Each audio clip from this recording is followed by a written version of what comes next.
story is that I was an enterprise sales engineer. And so I was working with clients, I was doing all of the pieces of a sales cycle, an RFP, the big demo. It turns out that when you're in a wave or a magic quadrant, it's very, very similar to that, right? There is a process before the process kicks off where you can influence criteria. We do that in sales cycles too, right? We go to our prospects and we try to help them understand the things that matter and the things that don't. And having that skill set of discovery and sharing what's going on in the market and storytelling, it's all also relevant to analyst relations. Then a wave or an MQ kicks off, you get a big RFP, you respond to that RFP.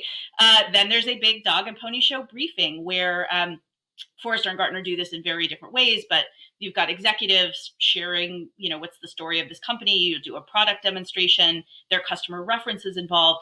It's very much like how we go through a sales cycle. And so, I talk a lot about a wave or an MQ being the most important sales cycle of the year, right? Because this is not just any sales cycle. It's not just, one customer.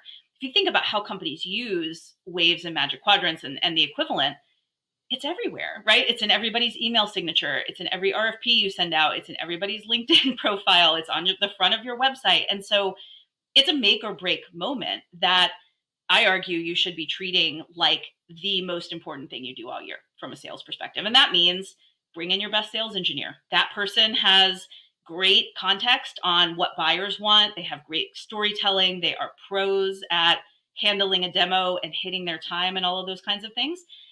Train your executives, right? Sometimes now I'm working with clients, sometimes getting executive teams to understand that we're only going to have a certain amount of time. With a magic quadrant, you literally have an hour-long video and you've got to just put everything you know about yourselves into that hour-long video. You got to nail the timing. And so coaching executives through that process so that they know that they've got to hit the time because you're going to get cut off and not get the points. I mean, all of those things about how you really show up and make the most of that moment are really critical. And those are the little, kind of details at the edge that, in my opinion, can really make, not make or break, right?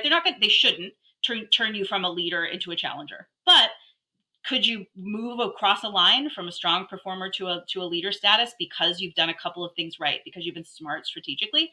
I believe you can. And so, when I work with my clients and when I did this at Medallia, we treated these moments like they were just absolutely the make or break thing we were going to do that.